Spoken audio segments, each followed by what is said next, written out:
Z4 news. Welcome to Z4 news. Morning with VK కార్యక్రమానికి స్వాగతం. నేను మీ వంశీకృష్ణ గౌడ్. ప్రతిరోజు అలాగే ఈరోజు కూడా తెలంగాణకు సంబంధించిన న్యూస్ పేపర్స్, వాటి వ్యూస్, వాటి అనాలిసిస్ని మనం గమనిద్దాం. మొదటగా ఈనాడు న్యూస్ పేపర్ చూస్తే మనకి ఇక్కడ ఒక ప్రధాన శీర్షిక కనిపిస్తుంది. తొలుత 3 జిల్లాల్లో భూభారతి ప్రయోగాత్మకంగా అమలు, అనంతరం రాష్ట్రమంతటా విస్తరణ. భూభారతి అనే ఒక యాప్ పాత బీఆర్ఎస్ గవర్నమెంట్ ఏదైతే ధరణి ఉందో ధరణిని తొలగిస్తూ ధరణి ప్లేస్లో భూభారతి అనే వెబ్సైట్ని, ఒక సర్వీస్ని రేవంత్ రెడ్డి సర్కార్ తీసుకురావాలని ప్రయోగాత్మకంగా మొదటగా 3 మండలాల్లో చూసి ఆ తర్వాత రాష్ట్రమంతటా విస్తరించాలనే ఉద్దేశంతో ఉంది. ప్రజల నుంచి సలహాలు, సూచనల స్వీకరణ, పోర్టల్పై అధికారులకు సీఎం రేవంత్ రెడ్డి దిశానిర్దేశం, ఇందిరమ్మ ఇళ్ల దందాలు చేస్తే కేసులు నమోదు చేయాలని ఆదేశం. ఇక్కడ చిత్రంలో మనం చూస్తున్నాం రేవంత్ రెడ్డి, మంత్రి పొంగులేటి, శివధర్ రెడ్డి, శేషాద్రి అధికారులు రెవెన్యూ శాఖ మంత్రి పొంగులేటితో పాటు రేవంత్ రెడ్డి గారి సమీక్షా సమావేశానికి సంబంధించిన వార్త మనం చూస్తున్నాం. రేపు భూభారతిని ప్రతిష్టాత్మకంగా కాంగ్రెస్ రేవంత్ సర్కారు అమలు చేయాలని కృతనిశ్చయంతో ఉంది. ధరణిలోని లోపాలను మేము అరికడతాం. ధరణి అంటే అది మోసపూరితంగా ఉన్నది. ధరణి వల్ల చాలామంది నష్టపోయారు. ప్రభుత్వ భూములు ప్రైవేట్ భూములుగా, పట్టా భూములను ప్రభుత్వ భూములుగా మార్చి మోసం జరిగింది అని చెప్పేసి రేవంత్ రెడ్డి గారు అధికారంలోకి రాకముందు అనేక రకాల ఆరోపణలు చేయడం జరిగింది. ఈ ఆరోపణలను పటాపంచలు చేస్తూ మేము కూడా ఒక కొత్త చట్టాన్ని తీసుకొస్తున్నాం, కొత్త సర్వీస్ని తీసుకొస్తున్నామని చెప్పేసి భూభారతి అనే పేరుతోటి ఈ సర్వీస్ని తీసుకురావడం జరుగుతుంది. ధరణిలో లోపాలు సవరించి కొత్తగా ఈ యాప్ను తీసుకురావడం హర్షించదగ్గ విషయం అయినప్పటికీ వాళ్ళ సొంత లాభం కోసం వీళ్ళు కూడా కుంభకోణాలు చేయకుండా సామాన్య ప్రజలకు అందుబాటులో ఉండి సామాన్య ప్రజలకు సేవలు అందే విధంగా ఉండాలి, కానీ మోసపూరితంగా ఉండొద్దని ఈ సందర్భంగా కోరుకుందాం.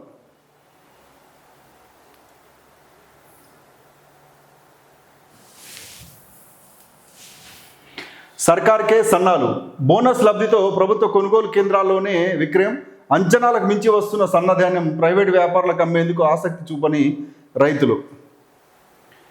ఏ రకంగా అయితే ప్రభుత్వము బోనస్ ప్రకటించడం వల్ల సన్నవడ్లు పండించే రైతులు ప్రైవేట్ వ్యక్తులకు, దళారులకు అమ్మకుండా ప్రభుత్వానికే అమ్ముతున్నారని చెప్పేసి ఒక వార్త ఉంది. హర్షించదగ్గ విషయం. ఎందుకంటే ఆరుగాలం కష్టపడ్డ రైతుకు న్యాయం జరగాలని అంటే వారికి గిట్టుబాటు ధరలు లభించినప్పుడే వారికి న్యాయం జరుగుతుంది. కాబట్టి ఇంకో విషయం ఏంటంటే మనకి ఇప్పుడు ఈ మధ్య తెలంగాణ ప్రభుత్వం రేషన్ షాప్లో కూడా సన్నబియ్యం అందించాలనే కృతనిశ్చయంతో ఉంది. కాబట్టి మధ్య దళారులు లేకుండా ఈ రకంగా సన్నబియ్యాన్ని పండించిన రైతులు సన్నవడ్లను తీసుకొచ్చి ప్రభుత్వానికి అప్పచెప్తే వాటిని రేషన్ షాప్ ద్వారా పేదలకు అందించే అవసరం ఉంటుంది. కాబట్టి ఇది ఒక మంచి పరిణామంగా చెప్పొచ్చు.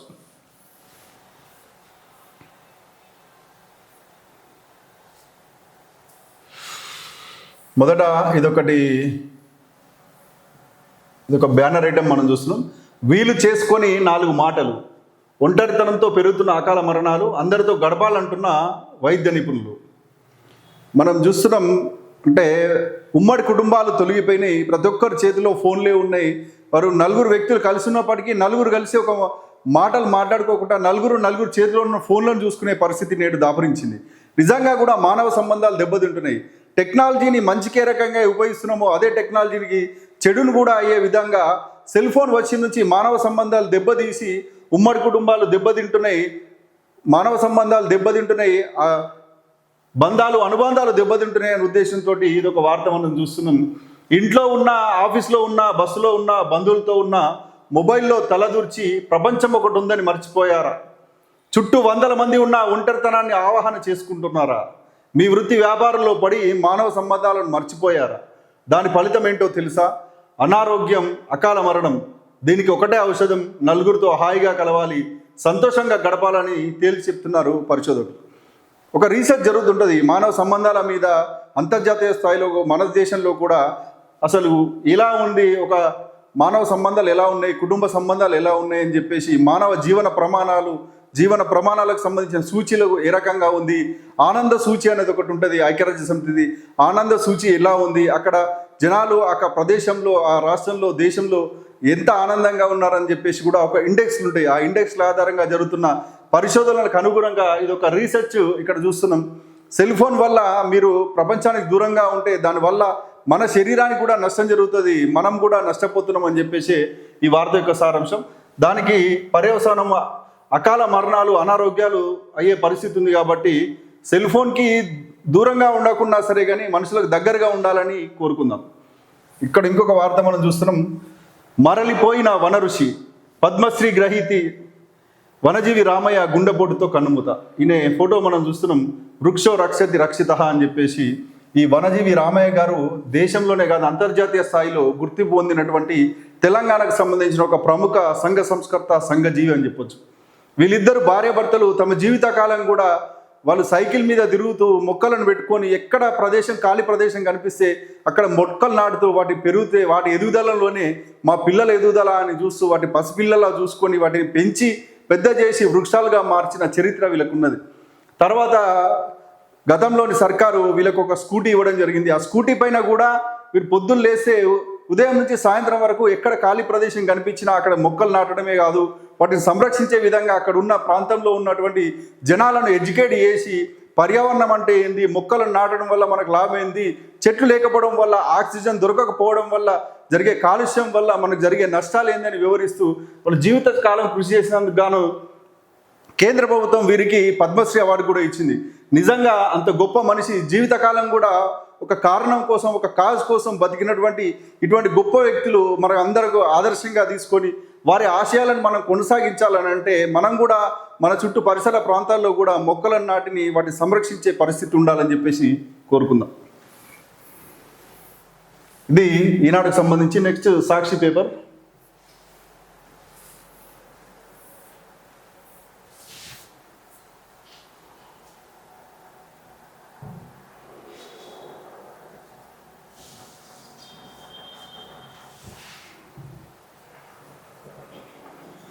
సాక్షి గమనిస్తే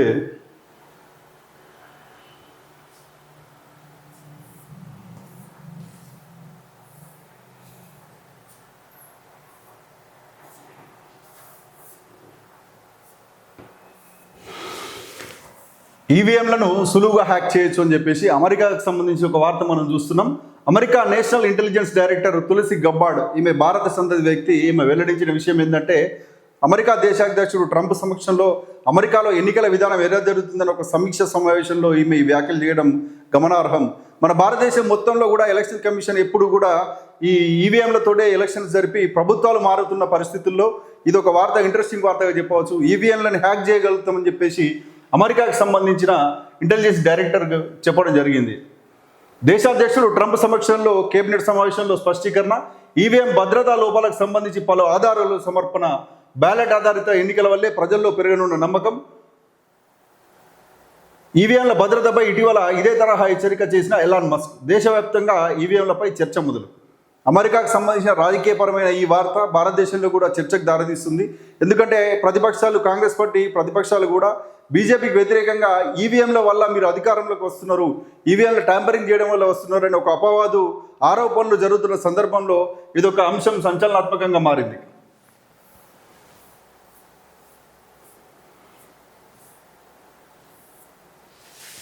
ఇక్కడ ఆంధ్రాకు సంబంధించి ఆంధ్రప్రదేశ్ ముఖ్యమంత్రి, ప్రస్తుత ముఖ్యమంత్రి చంద్రబాబు గారి మీద ఈ పత్రిక జగన్ గారి పత్రిక కాబట్టి ఇది ఒక ఆరోపణల వార్త మనం చూస్తున్నాం. చంద్రబాబు మరో మహారాజా ప్యాలెస్, అత్యంత భారీ ఎత్తున 100 కోట్లతో ప్యాలెస్ నిర్మాణానికి ఏపీ సీఎం శ్రీకారం. రాజధాని అమరావతి నడిబొడ్డున 5.16 ఎకరాల సువిశాల విస్తీర్ణంలో నిర్మాణం. ఇది మనం గమనించినట్టయితే ఈయన ప్యాలెస్ అని చెప్పేసి జగన్మోహన్ రెడ్డికే ప్యాలెస్ ఉందని చెప్పేసి టీడీపీ వాళ్ళు ఆరోపిస్తుంటారు. ఇప్పుడు ఈయన కూడా ప్యాలెస్ కట్టుకుంటుండని చెప్పేసి జగన్మోహన్ రెడ్డి గారి పత్రిక సాక్షి దినపత్రికలో ఈ రకమైన వార్త మనం చూస్తున్నాం. విలాసవంతంగా ఆయన అమరావతి రాజధానిలో 60,000 ఎకరం ఉంది, 60,000 గజం ఉన్నది కాబట్టి నీ ఆస్తి విలువనే 150 కోట్లు ఉందని చెప్పేసి 5 ఎకరాలలో ఆయన ఇల్లు కట్టుకుంటున్నాడు. ఆయన ఇప్పటివరకు కూడా హైదరాబాద్లో నివాసం ఉంది అని చెప్పేసి ఆయన ఆరోపణలు ఎదుర్కొంటున్న సందర్భంగా ప్రతిసారి నువ్వు హైదరాబాద్ పోతున్నావు, హైదరాబాద్లో ఉంది నీ కుటుంబం, నీకు ఆంధ్రప్రదేశ్తో సంబంధం లేదని జగన్మోహన్ రెడ్డి ఆరోపణలకు పటాపంచలు చేస్తూ ఆయన అమరావతి నగరంలో ఇంటికి భూమి పూజ చేయడం జరిగింది. దానికి సంబంధించిన వార్త మనం చూస్తున్నాం. మీదే ప్యాలెస్ అని అంటే మీదే ప్యాలెస్ అని ఆరోపణలు, ప్రత్యారోపణలు నడుమ నిజంగా ఈ ప్యాలెస్ల వివాదాలు పక్కకు పెట్టి ప్రజలకు ఏం చేయాలో ఆలోచించినప్పుడే ప్రభుత్వాలుగా మీకు గుర్తింపు ఉంటుందని చెప్పేసి ఈ సందర్భంగా తెలుసుకోవాలి.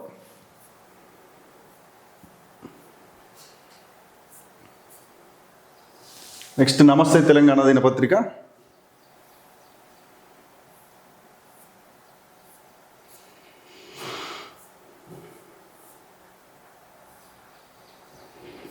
పదివేల కోట్ల రుణానికి కమిషన్ 170 కోట్ల. ఇది హెచ్సి భూములకు సంబంధించిన వివాదం ప్రతిరోజు మనం వార్తల్లో నానుతూనే ఉంది.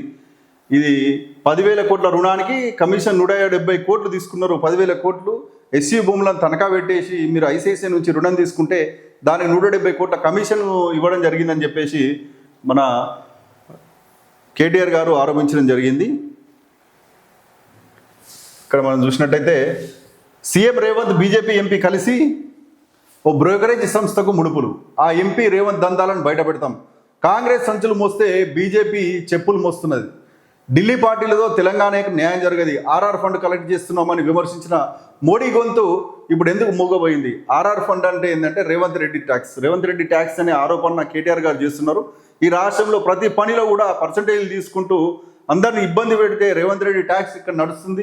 ఈ ట్యాక్స్ని తీసుకుపోయి రాహుల్ గాంధీకి అంటే రాహుల్ ట్యాక్స్ ఈ రాష్ట్రంలో నడుస్తుందని చెప్పేసి కేటీఆర్ గారు గతంలో ఆరోపించడం జరిగింది.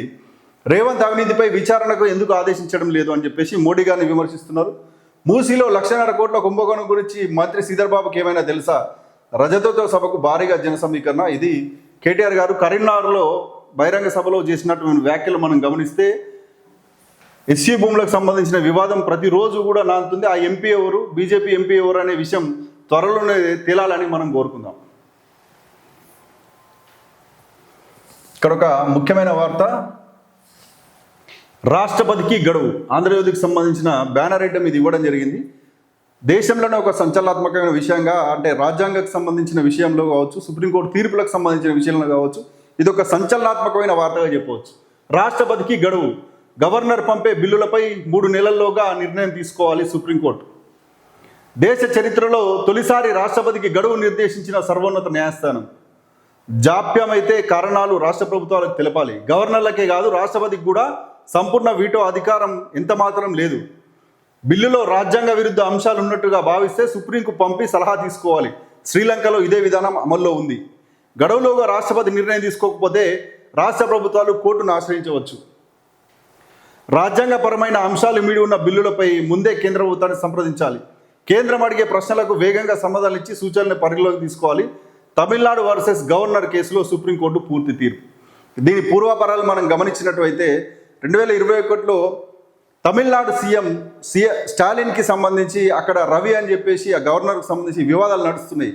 ఈ గవర్నర్కు బిల్లులు ఒక 10 బిల్లులు పంపితే తమిళనాడు రాష్ట్రానికి సంబంధించి 10 బిల్లులు పెండింగ్లో పెట్టినటువంటి గవర్నర్కు వ్యతిరేకంగా ఆయన హైకోర్టుకి సుప్రీంకోర్టుకు వెళ్ళడం జరిగింది.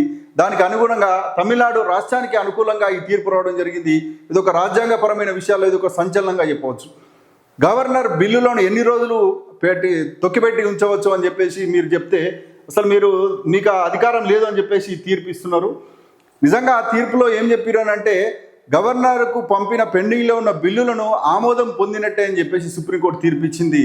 దేశంలోనే ఒక సంచలనం జరిగింది. 10 బిల్లులు గవర్నర్ ఆమోదం లేకుండానే చట్టాలుగా మారిన చరిత్ర తమిళనాడులో ఉంది. గవర్నర్కి వాళ్ళు ఒక 10 బిల్లులు ఏవైతే పెండింగ్లో ఉన్నాయో ఆ బిల్లులన్నింటినీ పూర్తిగా సుప్రీం తీర్పు అనుగుణంగా వెంటనే గెజిట్ చేసి చట్టాలుగా చేసేసింది. ఎందుకంటే సుప్రీంకోర్టు తీర్పు ఇచ్చింది. వాటిని గవర్నర్ ఆమోదించకున్నా సరే వాటిని ఆమోదించినట్లయితే తీర్పు ఇచ్చింది. ఇది ఒక సంచలనం, ఇది ఒక రాజ్యాంగపరమైన విషయం కాబట్టి రాజ్యాంగ నిపుణులు రాజ్యాంగ సమీక్షలు చేసి నెక్స్ట్ ఇది ఎక్కడి దాకా దారితీస్తుంది అనేది చూడాల్సిన విషయం ఉంది.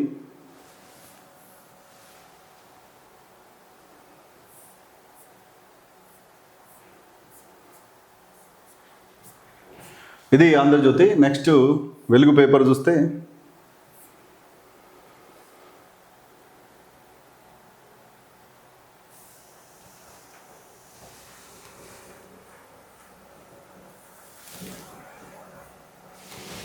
ఇది ఒక వార్త మనం చూస్తున్నాం. సోషల్ మీడియాలో రోత వార్తలపై పోలీస్ నజర్, ప్రత్యేకంగా మానిటరింగ్ సెల్, అబ్యూజ్ కంటెంట్పై నిరంతరం నిఘా. సామాజిక మాధ్యమాల్లో విచ్చలవిడిగా బూతు కంటెంట్, రాయలేని భాషలో తిట్లు, అసభ్యకరమైన కామెంట్స్. సెలబ్రిటీలు మొదలుకొని సామాన్యుల దాకా బాధితులే. మహిళలను చివరికి చిన్నపిల్లలను వదలట్లేదు. అసెంబ్లీ సాక్షిగా రేవంత్ రెడ్డి ఆవేదన. ఆ తర్వాత సీరియస్గా దృష్టి పెట్టిన పోలీస్ శాఖ. 9,000కు పైగా గ్రామాల్లోని వాట్సాప్ గ్రూపులపై పోలీస్ కన్ను. అబ్యూజ్ కంటెంట్కు 37 ఏళ్ల జైలు, 10 లక్షల జరిమానా వరకు పడే ఛాన్స్.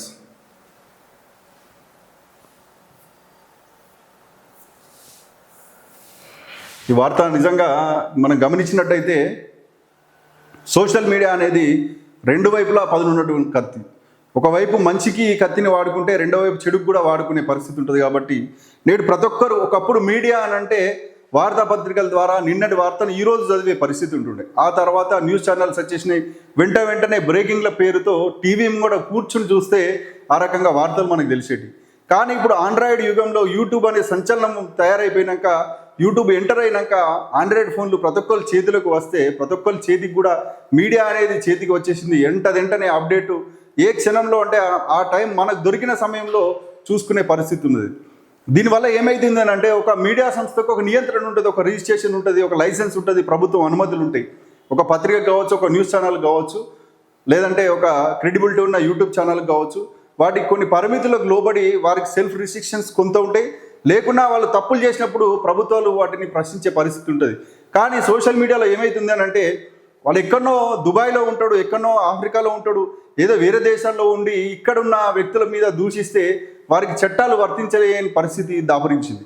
అనేక రకాలుగా ఇక్కడ ఈ దేశాల్లో ఈ సార్వభౌమాధికారాన్ని కూడా ప్రశ్నిస్తున్నారు. మన ప్రధానమంత్రుల్ని, మన ముఖ్యమంత్రుల్ని నిందిస్తూ, తిడుతూ, అసభ్యకరంగా వ్యవహరిస్తున్న వారికి శిక్షలు పడతలేవు. ఇదొక కోణమైపోతే మన రాష్ట్రంలో ఉండి మన ముందే ఉండి కూడా వాళ్ళు వేరే ఫేక్ అకౌంట్లతోటి ఫేక్ కామెంట్లు, ఫేక్ వ్యక్తులుగా ఉండి వారు కామెంట్స్ పెట్టడం జరుగుతుంది. దానివల్ల చాలా కుటుంబాలు నాశనం అవుతున్నాయి, వ్యక్తిగత జీవితాల జోలికి పోతున్నారు. ఈ రకంగా రాజకీయపరమైన విమర్శలు కాకుండా, సద్విమర్శలు కాకుండా వ్యక్తిగతంగా ఇలా అసభ్యకరంగా ప్రవర్తించినప్పుడు వారి కుటుంబాలు నాశనమయ్యే పరిస్థితి ఉంది. కాబట్టి దీనికి సంబంధించిన ఒక చట్టం తీసుకురావాలని చూస్తున్నారు. దానిలో భాగంగానే ఈ వార్త మనం చూస్తే దాదాపు 32 ఏళ్ల జైలు శిక్ష అంటే 37 ఏళ్ల జైలు శిక్ష అంటే మామూలు విషయం కాదు. 10 లక్షల జరిమానా, వాడి 37 ఏళ్ల వరకు అంటే యావజ్జీవ శిక్ష అంటే 14 ఏళ్ళు అంటే దాదాపు 7 ఏళ్ళకే యావజ్జీవ శిక్ష అయిపోతుంది. కానీ ఇది దాదాపు ఒక 4 యావజ్జీవ శిక్షలతో సమానంగా 37 ఏళ్ళ జైలుకు పంపే పరిస్థితి ఉంటుంది. కాబట్టి ప్రతి ఒక్కరు సెల్ఫ్ కంట్రోల్ ఉండాలి. అబ్యూజివ్ కంటెంట్ ఉండకుండా, ఎదుటి వ్యక్తి జీవితాల్లో తొంగి చూడకుండా, సద్విమర్శలు, రాజకీయపరమైన విమర్శలు చేసినప్పుడు ఒక హెల్దీ వాతావరణం ఉంటుంది. కాబట్టి ఆ రకంగా హెల్దీ ఎన్విరాన్మెంట్, ఒక ఆరోగ్యకరమైన సమాజాన్ని నిర్మించే విధంగా అందరూ బాధ్యతగా ఉండాలని కోరుకుందాం. ఇదొక వార్త. ఇందిరమ్మ ఇళ్లకు అనర్హులకు అందొద్దు, స్కీమ్ పేరిట ఎవరైనా దందాలు చేస్తే కేసులు. అధికారులకు సీఎం రేవంత్ రెడ్డి ఆదేశం. ఇందిరమ్మ కమిటీలు తయారు చేసిన లిస్టులను మండలాధికారులు తనిఖీలు చేయాలి. అనర్హులు లబ్ధి పొందితే వారి నుంచి సొమ్ము వసూలు చేయాలి. భూభారతి సందేహాల నివృత్తికై పైలట్ ప్రాజెక్ట్ కింద 3 మండలాలు. అంటే మనం చూస్తున్నాం ఇందిరమ్మ ఇల్లు మళ్ళీ తిరిగి కేసీఆర్ గారు ప్రవేశపెట్టిన డబుల్ బెడ్రూమ్ల స్థానంలో ఇందిరమ్మ ఇల్లు తీసుకురావాలని అనుకుంటున్నారు. ఇందిరమ్మ ఇళ్లకు సంబంధించి ప్రతి వార్డులో, ప్రతి గ్రామంలో కూడా కమిటీలు వేయడం జరిగింది, ఇందిరమ్మ కమిటీలని. వారి లోపల అర్హులను ఎంపిక చేసి వారిని ప్రభుత్వ అధికారులు ఎంక్వైరీ చేసి వాళ్ళ లబ్ధిదారుల లిస్టును తయారు చేస్తున్నారు. కానీ ఇక్కడ అనర్హులకు, అవినీతికి ఆస్కారం లేకుండా చేస్తామని చెప్పిన రేవంత్ సర్కార్ ఇక్కడ అనర్హులకు అందే పరిస్థితి ఉంది. కాబట్టి అనర్హులకు అందకుండా ఉండాలని అంటే దళారులు ఎవరిని నమ్మద్దు. ఆ రకంగా ఎవరైనా అనర్హులు లిస్టులో ఉన్నప్పటికీ వారి నుంచి మళ్ళీ తిరిగి ఎంక్వైరీ చేస్తే సొమ్ము రికవరీ చేస్తాం. కాబట్టి జాగ్రత్తగా ఉండాలని చెప్తున్నారు. ఇది ఈ వార్త యొక్క సారాంశం.